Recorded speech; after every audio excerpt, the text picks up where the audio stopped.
하나님의 말씀 사도행전, 오늘부터 우리 사도행전을 보겠습니다. 1장 1절에서 11절까지입니다. 데오빌로여, 내가 먼저 쓴 글에는 물은 예수께서 행하시며 가르치시기를 시작하신부터 그가 택하신 사도들에게 성령으로 명하시고 성천하신 날까지 이를 기록하였노라. 그가 고난받으신 후에 또한 그에게 확실한 많은 증거로 친히 살아계심을 나타내사 40일 동안 그들에게 보이시며 하나님 나라의 일을 말씀하시니라. 사도와 함께 모이사 그들에게 분부하여 이르시되 예루살렘을 떠나지 말고 내게서 들은 바 아버지께서 약속하신 것을 기다리라. 요한은 물로 세례를 베풀었으나 너희는 몇 날이 못되어 성령으로 세례를 받으리라 하셨느니라. 그들이 모였을 때에 예수께 여쭈어 이르되 주께서 이스라엘 나라를 회복하심이 이때니까 하니 이르시되 때와 기한 시기는 아버지께서 자기의 권한에 두셨으니 너희가 알 바가 아니요 오직 성령이 너희에게 임하시면 너희가 권능을 받고 예루살렘과 온 유대와 사마리아와 땅끝까지 이르러 내 증인이 되리라 하시니라. 이 말씀을 마치시고 그들이 보는데 올려져 가시니 구름이 그를 가리어 보이지 않게 하더라. 올라가실 때에 제자들이 자세히 하늘을 쳐다보고 있는데 흰옷 입은 두 사람이 그들 곁에 서서 이르되 갈릴리 사람들아 어찌하여 서서 하늘을 쳐다보느냐. 너희 가운데서 하늘로 올려지신 이 예수는 하늘로 가심을 본 그대로 오시리라 하였느니라. 아멘. 아마 교인들이 참 헷갈리리라 생각합니다. 어떤 교회는 이 코로나19에도 모여서 예배를 드려야 되고 정부가 방역을 한다고 교회를 간섭하는 것에 대해서 순교를 각오하고 저항해야 된다고. 그래서 정말 이런 상황에도 교회에 나와서 예배를 드려야 된다고 하는 주장하는 목사님들의 주장이 성경적이고 바른 것인지, 아니면 우리 교회와 같이 지금 50주째 여러분 현장 예배와 함께 실시간 온라인 예배를 드리는 것이 옳은 건지, 자, 이럴 때 여러분들이 정확하게 자기의 가치 판단의 기준이 있어야 됩니다. 현장에서 예배를 드려야 된다라고 하는 사람들은 어떤 관점에서 예배를 보는가 하면은 기독교 전통의 규례와 관습을 가지고 주장을 하는 겁니다. 기독교는 당연히 주일날 와서 예배를 드리는 것이야. 이 관점에서 보면은 굉장히 잘못된 것이고 위기적인 상황이지요. 그러나 주일 성수를 하는 것은 종교적인 관습과 규례가 왜 정해졌는가? 10계명 중에 제4계명 주일을 안식일을 거룩히 지키라는 그 명령에 따라서 그 명령을 어떻게 우리 가운데 실천해서 하나님의 구원이 우리에게 나타날 것인가 하는 관점에서 규례와 전통을 만든 겁니다. 이거 모르면 아무런 의미가 없어요. 그래서 주일 성수에 대해서 옛날에는 어떻게 하는 것이 올바른 주일 성수라고 했는가 하면은 주일날 아무 일도 안 해야 돼. 그 일체의 오락을 금해야 돼. 그래서 12시 땡 넘으면은 여러분 오락도 안 하고 일을 안 하는 것이 주일 성수를 잘 하는 거라 생각했어요. 제가 80년대에 저 가평 혈리라는 교회에 목사님이 새로 부임을 했는데 이 목사님이 어떻게 했는가 하면은 주일날은 일하면 안 된다고. 그래서 모든 교인들에게 주일날 장사를 못 하도록 했어요. 그래서 교인들이 몇 달 만에 들고 일어나서 그 목사님이 교회에서 물러나야 되는 일이 있었습니다. 왜냐하면 혈리라는 지역은 일요일날, 세상 사람 말대로 일요일날 장사해서 6일을 먹고 살아야 되는 지역인데, 성경에 일하지 말라 했다고 주일날 교인들 보고 장사하지 못하게 하니까 교인들은 굶어 죽으라는 말이잖아요. 당연히 목사님에게, 목사님도 그러면은 사례받지 말고 굶어 죽으세요. 나와야지요. 자, 그럴 때에 왜 그런 일이 있는가? 문자주의입니다. 여러분들이 이 사도행전을 볼 때에 가장 위험한 것이 또 문자주의 중에 하나예요. 그 문자주의는 뭐냐면은 숲은 보지 않고 나무만 보는 것을 말해요. 여러분, 석성산을 그릴 때에 산 조그만하게 그려놔놓고 그 산 전체에 나무 한 그루 딱 그려놔놓고 석성산이라 하면은 분명히 석성산에 있는 나무를 그린 거지만은 오해와 왜곡이 일어나잖아요.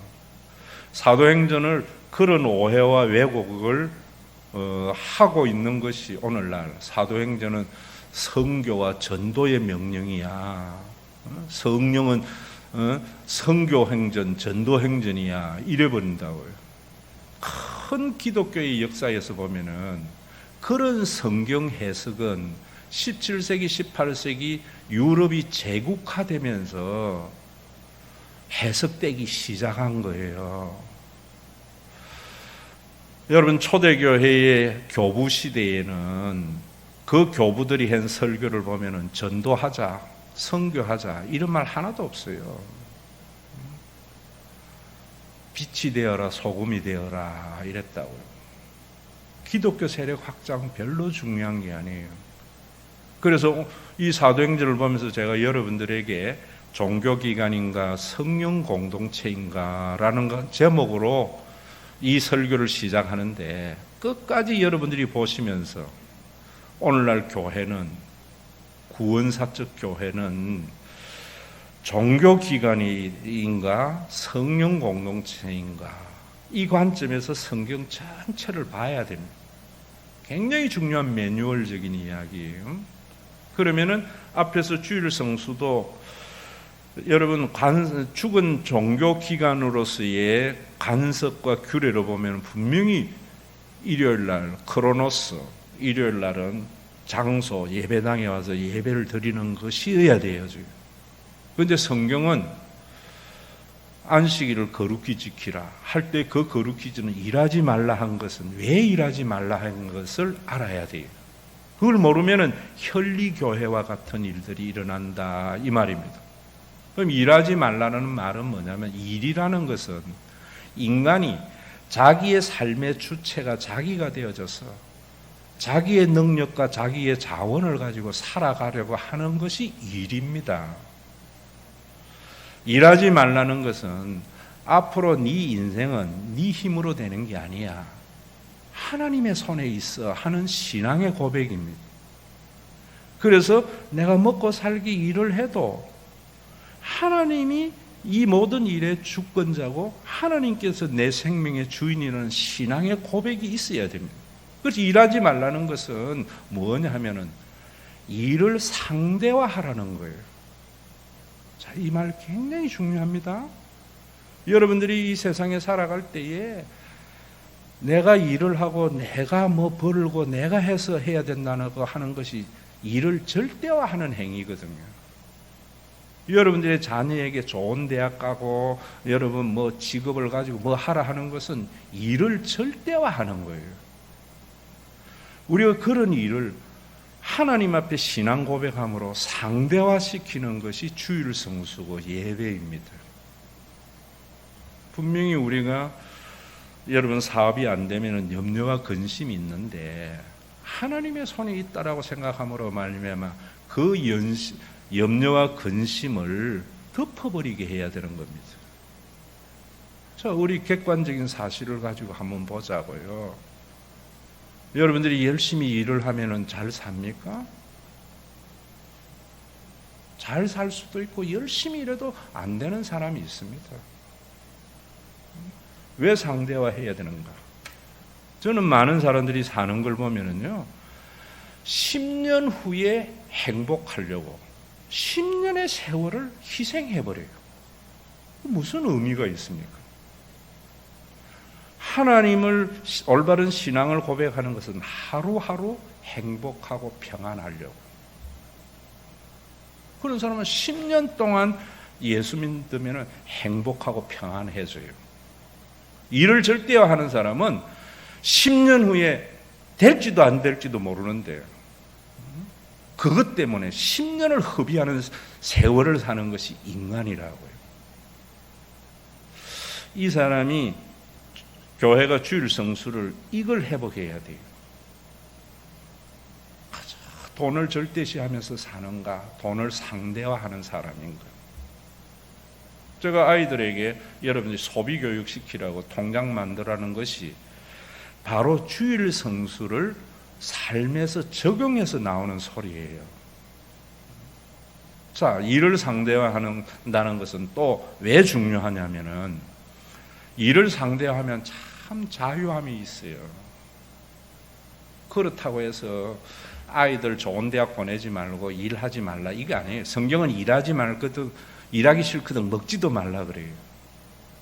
똑같은 일을 하지만은 그것에 목숨 걸지 않는 거예요. 그것에 목숨 거는 순간 그 일에 나는 지배를 당합니다.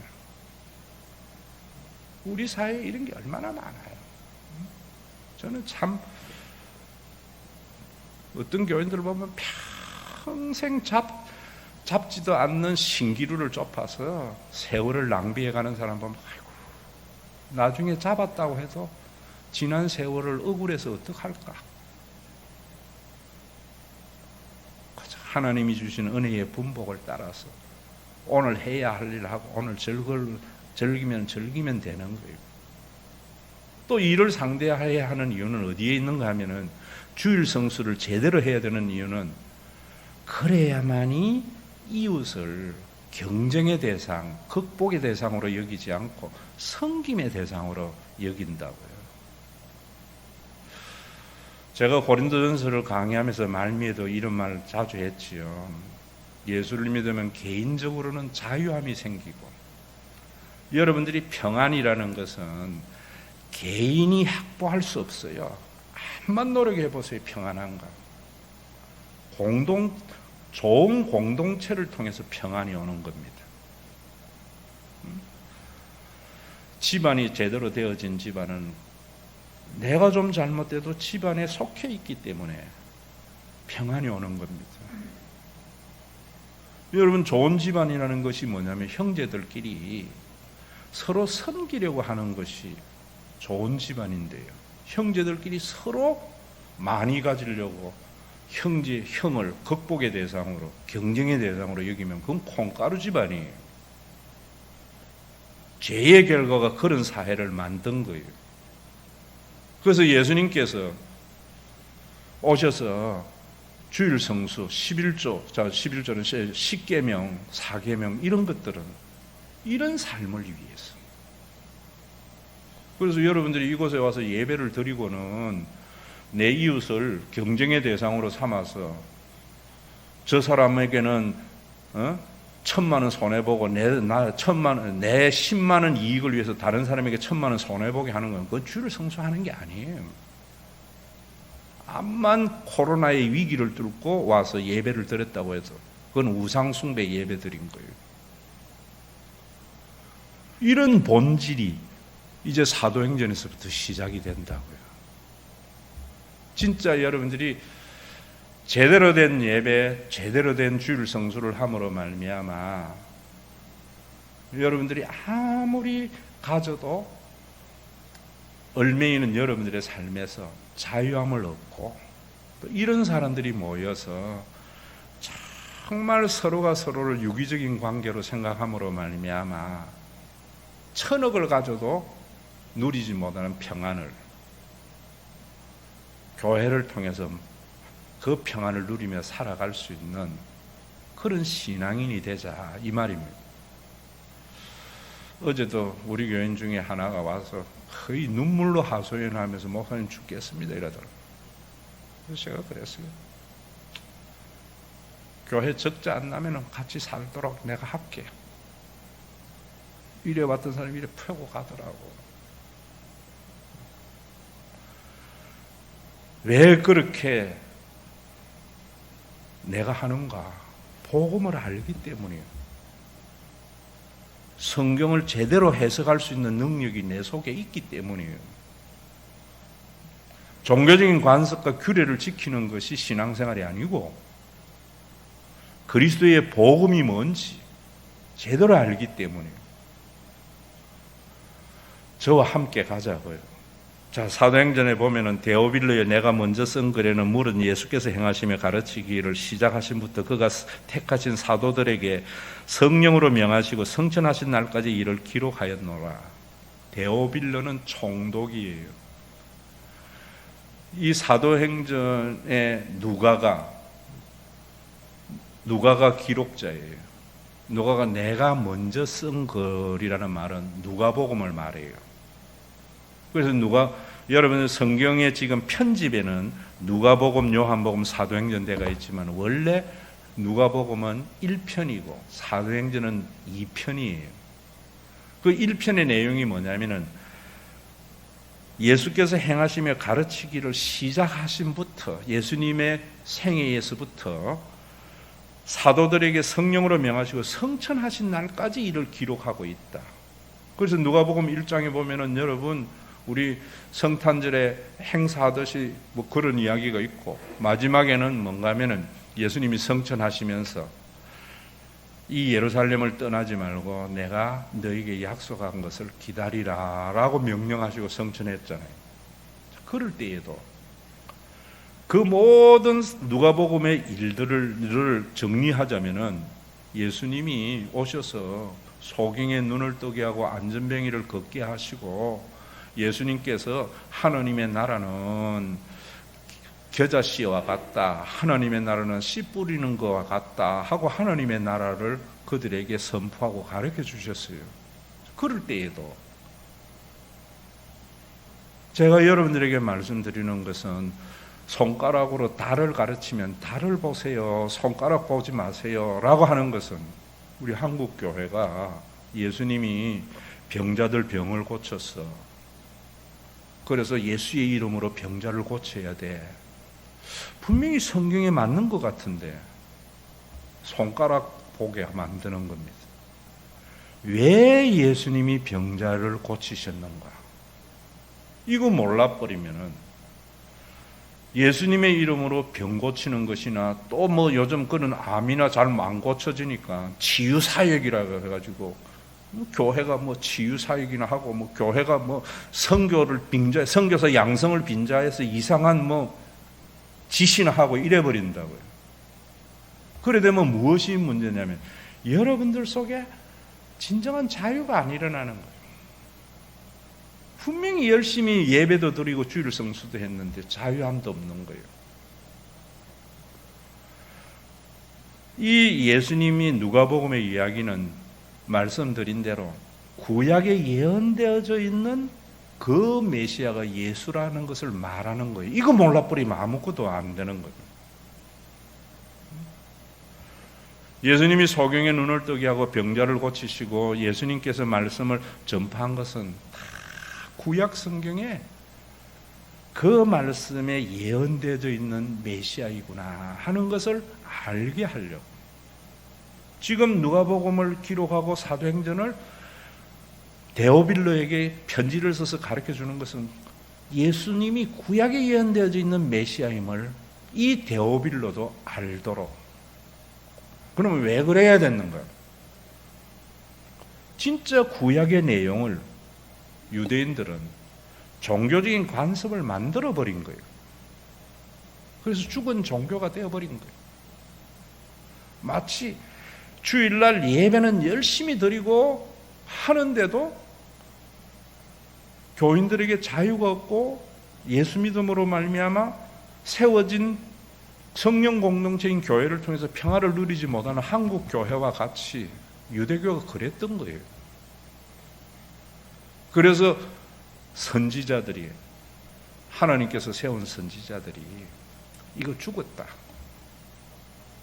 하나님이 정말 죽은 이스라엘 공동체에 생명을 불어넣기 위해서 메시아를 보내어준다 라고 말씀을 드렸던 거예요. 오늘도 여러분, 그러면 그 예수님이 구약에 보내어진 그분이 하신 일이 뭐냐? 3절에 보면 그가 고난받으신 후에 또한 그들에게 확실한 많은 증거로 친히 살아계심을 나타내서 40일 동안 그들에게 보이시고 하나님의 나라의 일을 말씀하시느니라. 예수님이 메시아로서 한 일이 해받으신 거예요. 십자가에 달려 돌아가신 거예요. 그럼 십자가에 달려 돌아간 것이 왜 달려 돌아가셨는가? 유대인들은 그 뒤에도 보면은 어떤 메시아를 기다렸는가 하면은 6절에 그들이 모였을 때 예수께 여쭈어 이르되 주께서 이스라엘 나라를 회복하심이 이때니이니까 로마로부터 독립을 하게 하는 메시아를 기다렸던 거예요. 그런 그들에게 예수님은 그런 것이 아니라는 거예요. 씨 뿌리는 자의 비유를 통해서 너희가 생각하는 그 메시아가 구약의 선지자들이 예언한 메시아가 아니야. 다시 여러분들이 알아듣게 쉽게 이야기하면은 이스라엘의 회복하심이 이때니까 한 것과 같이 여러분들이 예수 믿고 내 자녀 잘 되고 예수 믿고 내 사업 잘 되고 예수 믿고 내 직장 승진하고 이런 것을 기다리는 것이에요. 모든 사람은요, 주일 성수 제대로 안 하는 사람은 자기가 주인공 되려고 그래. 예수님의 십자가를 제대로 알게 되면, 복음을 제대로 믿으면은요, 주인공이 아니고 하늘의 미랄이 되고 그 미랄의 걸음이 되려고 해야 돼요. 이런 사람이 성령 받은 사람입니다. 오늘도 여러분들이 우리 교회 와서 또 안 하더라도 여러분들이 예수를 믿을 때 어디에 가더라도 내가 주인공이 되고 영웅이 되려고 하면은요, 내가 죽은 종교인이구나 이래 생각해야 돼요. 내 속에 성령이 거하시고 생명이 있으면은 영웅 되려고 안 해요. 미랄이 되고 걸음이 되려고 하죠. 예수님은 역사의 주인공이고 영웅이 되기를 유대인들이 바랐는데 아니었잖아요. 로마에 의해서 처형당해버렸잖아요. 유대교의 종교적인 권력에 의해서 하나님의 저주를 받은 자라고 처형당해버렸잖아요. 그런데 그 처형이 하늘의 미랄이 되어지고 걸음이 되어져서 가는 곳마다 하나님의 나라가 이루어지는 놀라운 역사가 일어난 거예요. 기독교 세력이 확장이 된 것이 아니다 이 말입니다. 오늘날 교회도 여러분 보세요. 교회가 확장되고 성장되어져야 되고 다 우리 교회가 주인공이고 목사가 주인공이고 우리 교회 장로가 주인공 되려고 하는 유대교적인 생각이에요. 제가 여러분들에게 성령으로 인하여 우리가 가족입니다 라고 생각할 때 한번 보세요. 여러분, 가족이 부모가 자식이 많이 낳으면은 좋은 가정이에요? 자식이 하나 둘 늘어날수록 부모는요 부담이 커집니다. 앵벌이 시키려고 입양을 많이 하면 할수록 그런 부모는요, 앵벌이 시키고 입양시키는 부모는 자식이 많으면 많을수록 지 좋아져요.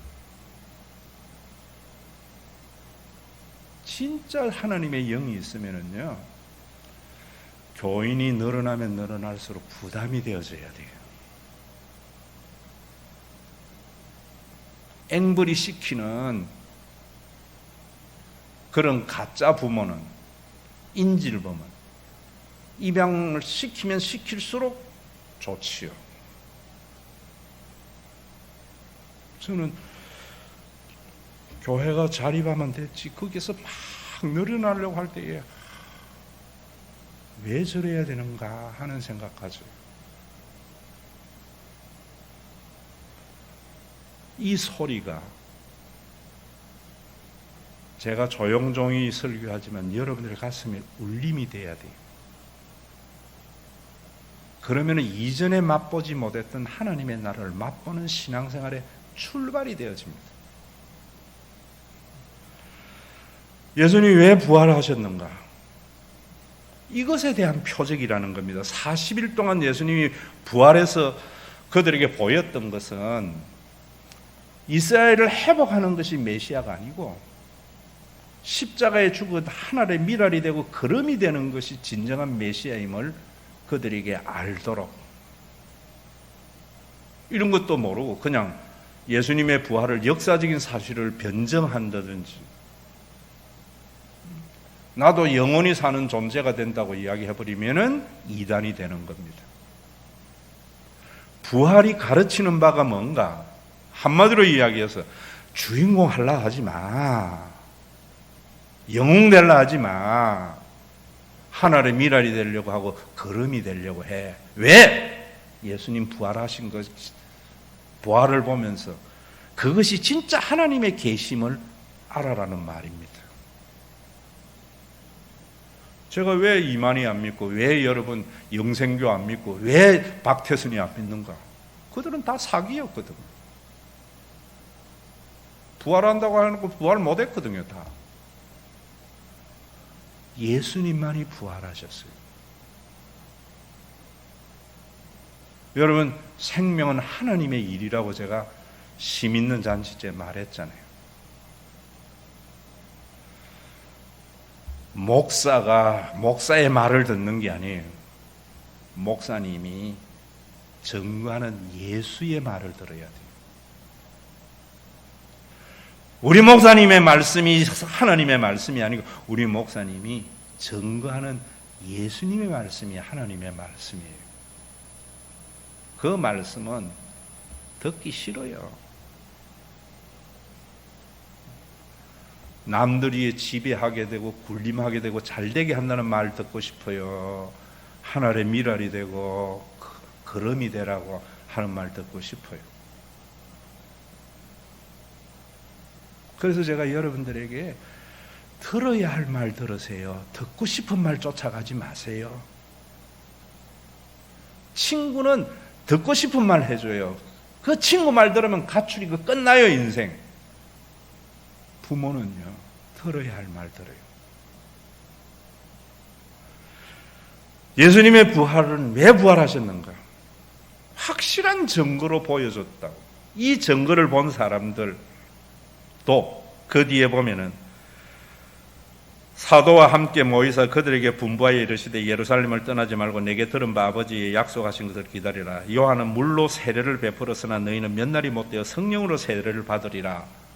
자, 부활을 목격한 제자들도 여전히 이스라엘의 회복을 기다리고 있었어요. 3년 동안 예수님의 모든 가르침과 예수님이 이 메시아로서의 표적을 다 보여줬는데도 예루살렘에 올라갈 때에는 나 오른편에 앉게 해주세요, 왼편에 앉게 해주세요, 서로 높은 자리에 올라가고 쌈박질했다고. 지금 예수님의 부활을 목격하고 성천 40일 동안 예수님과 함께 있고 성천 직전까지 이스라엘의 회복이 있다니까. 이런 제자들에게 왜 성령 기다리고 해야 되는 줄 알아? 요한의 물 세례가 실제화되기 위해서, 성령이 오셔서 성령으로 세례를 받을 때 너희들이 진정으로 하나님의 나라의 백성이 되기 때문에 지금 이런 말이에요.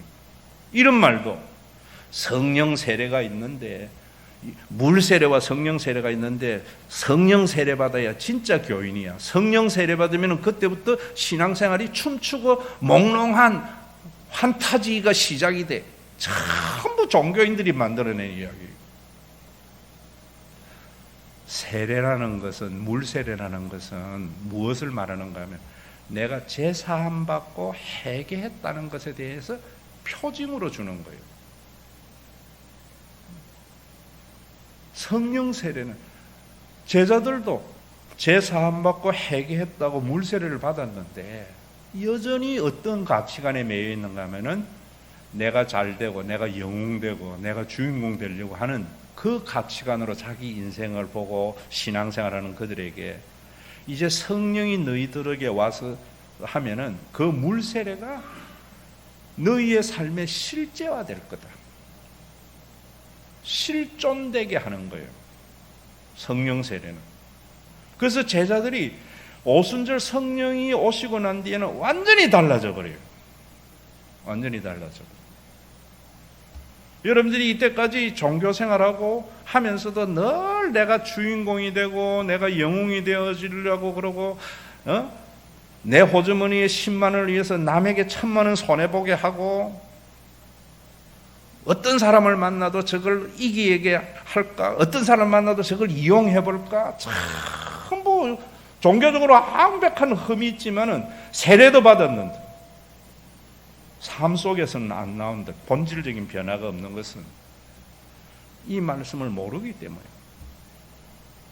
그래서 여러분 성령 세례를 받으라 하면서 그들이 모였을 때 예수께 여쭈어 이르되 주께서 이스라엘 나라를 회복하시면 이때니까 하는 그들에게 이르시되 때와 시기는 아버지께서 자기의 권한에 두셨으니 너희의 알 바가 아니다. 그런 거 신경 쓰지 마라. 이런 말입니다. 오늘 이 예배에 참여한 사람들, 코로나19를 통해 뚫고 완 사람들의 사업을 하나님께서 축복할 줄로 믿습니다 라고 말하는 그러한 신앙에 넘어가지 말라는 말이에요. 예수 믿으면은요, 육을 가지고 있기 때문에 내 자녀가 잘 되기를 바라는 마음은 있는데 그게 내 삶의 존재의 이유가 안 된다는 겁니다. 그걸 덮게 하도록 성령이 오셨다는 겁니다. 암에 걸리면 두려운 것은 누구에게나 있는 일이지만 그걸 덮도록 성령이 오셨다는 거예요. 성령이 오셔서 그 뒤에 보면은 이제는 그런 거 신경 쓰지 마 이런 말입니다.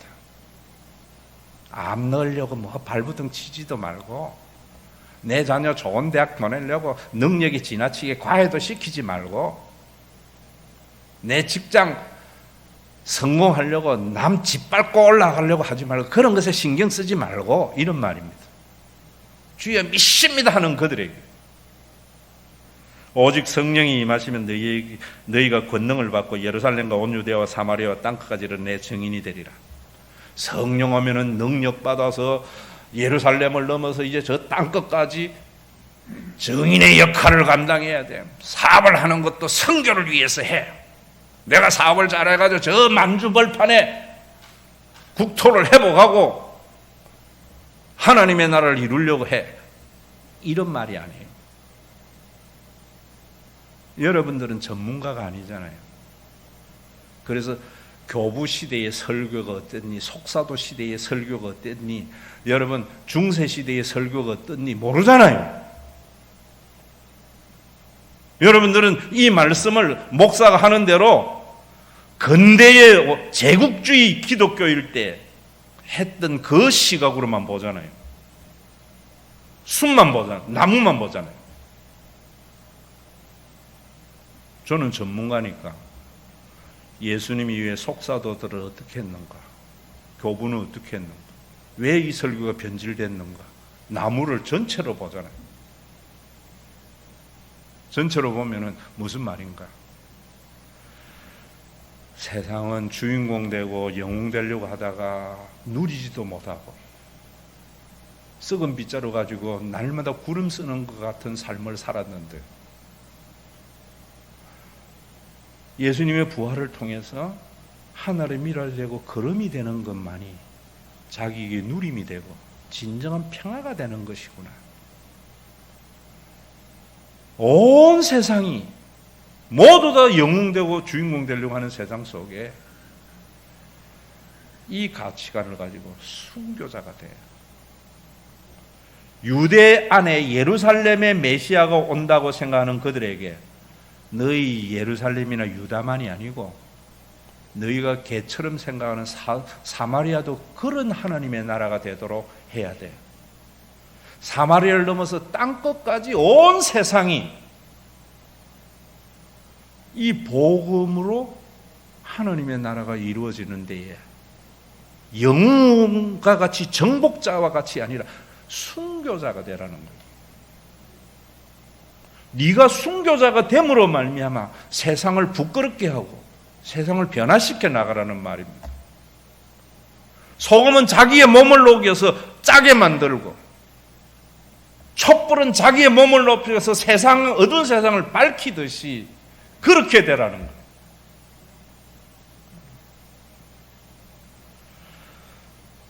그래서 여러분, 권능이라는 것은 제가 그랬지 않습니까? 다이너마이트. 내가 예전에 육신의 몸, 유한한 인간의 육신의 몸을 가지고 있는 가치관이 파괴되어지고 영원한 존재인 하나님의 나라의 가치관이 정립이 되도록 성령을 보내어 주시는 거야. 그래서 예수 믿는 사람들은 안 믿는 사람들이 볼 때에는 정신 나간 사람같이 보이는 겁니다. 바보와 같이 보이는 겁니다. 현실 사회를 모르는 것 같이 보이는 겁니다. 그러나 조금 더 인생의 눈을 열고 보면은 그런 게 아니구나 하는 것을 알게 됩니다. 그런 게 아닌 거. 왜 우리가 그런 삶을 살아야 되는가? 9절에 보면 이 말씀을 마치고 그들이 보는데 올려져 가시니 구름이 그를 가리어 보이지 않게 하더라. 올라가실 때에 제자들이 자세히 하늘을 쳐다보고 있는데 흰옷 입은 두 사람이 그들 곁에 서서 이르되 갈릴리 사람들아 어찌하여 서서 하늘을 쳐다보느냐. 너희 가운데서 하늘로 올려지신 이 예수는 하늘로 가심을 본 그대로 오시리라 하였느니라. 이것도 저는요, 성화가 기독교 망치고 있어요. 중세 시대에, 르네상스 시대에 성화가 뭡니까? 예수님 장발에 얼마나 미남으로 그리고 있어요.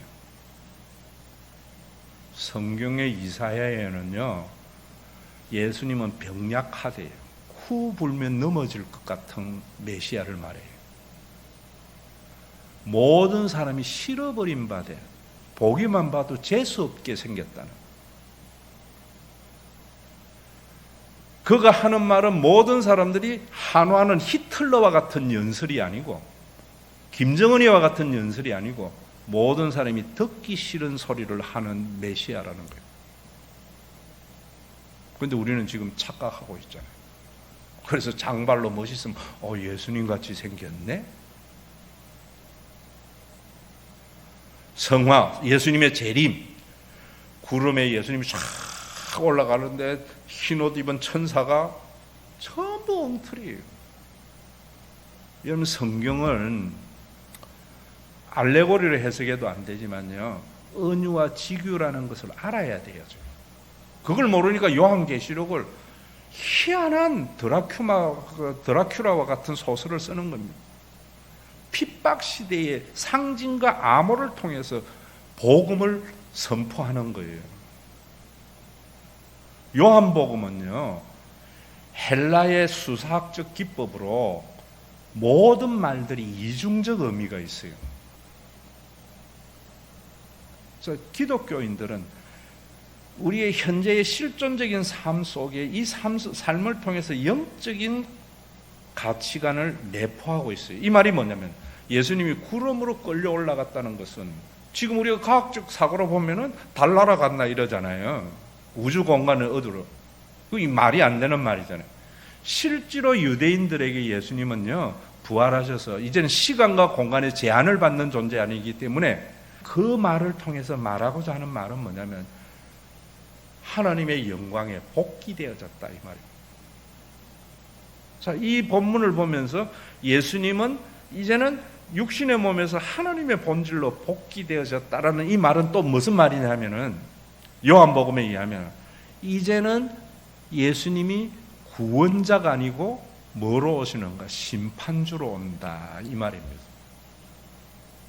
지금 목사님이 여러분들 곁에 서서 뭐 이야기하는가 하면 왜 하늘을 쳐다보느냐.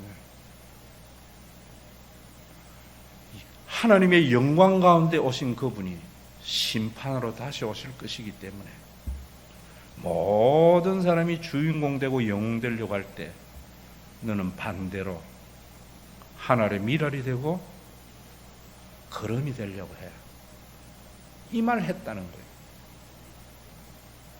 오늘 여러분들 회개의 기회는요, 지금 이 시간밖에 없어요.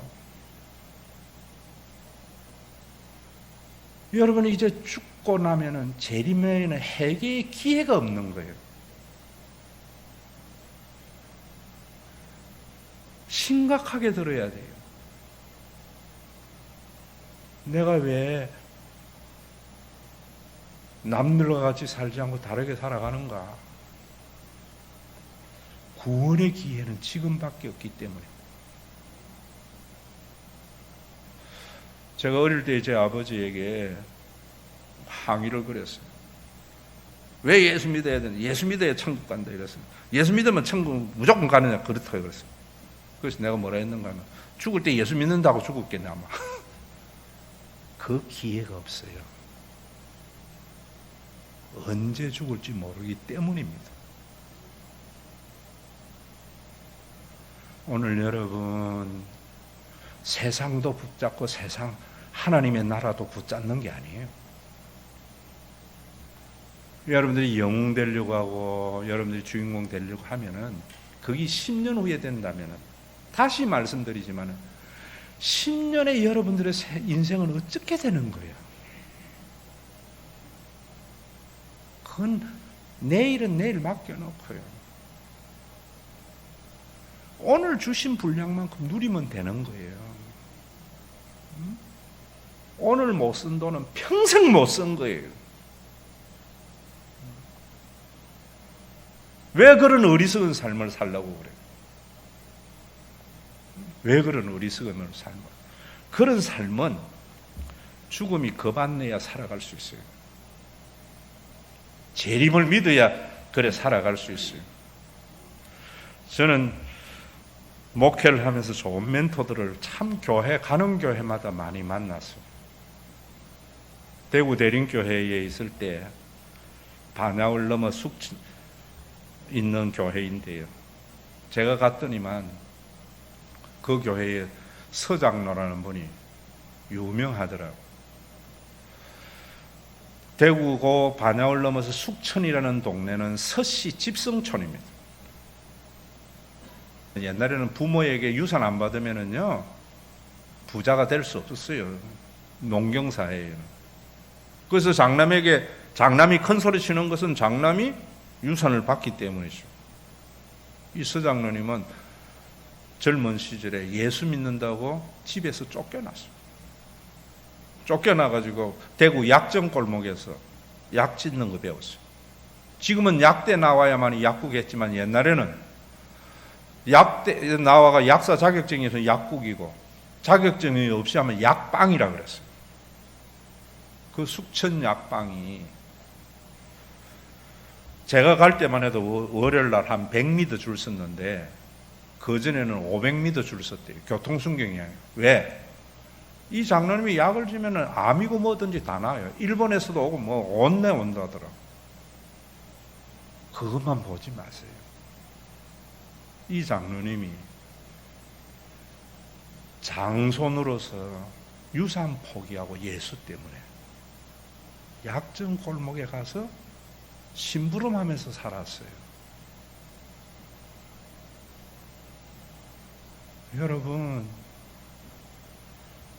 그 신앙이 진짜 신앙이에요. 이제는 예수 믿으면 주인공 된다, 영웅 된다는 말에 현혹되지 말고요. 영적인 눈이 열려서 지금 성령 세례받아라는 게 아니에요. 성령 세례받은 제자들의 모습이 어땠는가 보라는 거예요. 보고 너도 그렇게 되라는 거예요. 종교인이 되지 말고. 이제 유대교와 같은 죽은 종교기관이 되지 말고 살아있는 성령의 공동체가 되라는 거예요. 어떤 사람이 성령 공동체, 성령 받은 사람인가? 이전에 좋던 것이 이제는 값없이 돼야 돼요. 죄인도 원수도 친구로 변화돼야 돼요. 어떤 사람이 되는가? 겸손한 사람이에요. 내 생각으로 복음을 평가하는 것이 아니고요. 복음으로 예수님이 그리스도인 것을 가지고 나 자신을 살펴보는 사람.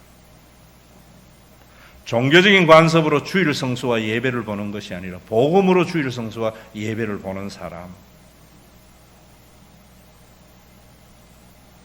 오늘 이 자리가 새벽 다올 때 가슴 찢고 통곡했던 베드로의 회개의 자리가 되기를 바랍니다. 우리 주 예수 그리스도의 은혜와 아버지 하나님의 사랑하심과 성령님의 감동하심이 성령 세례 받아야 구원받는 것이 아니라 성령이 오시기 전 제자들과 오시고 난 이후의 제자들의 변화된 가치관을 보면서 오늘 이 예배가 새벽닭 울음소리에 통곡으로 변한 베드로와 같은 변화를 통해서 나에게 주어진 삶 가장 멋있고 모든 얽매는 것에서 자유함을 누리고 이런 자들이 모임으로 말미암아 교회가 든든히 세워져서 나와 내 후손이 평안할 것을 믿는 믿음의 권속들과 주께서 아무리 가져도 마음의 불안을 떨쳐버릴 수 없고 마음의 평안을 얻을 수 없는 이 땅에 세워진 성령의 공동체를 통해서 천국의 평안을 누리도록 선물로 준 신과 회복이 있는 교회 위에 주께서 심판하러 다시 오시는 그날까지 함께 있을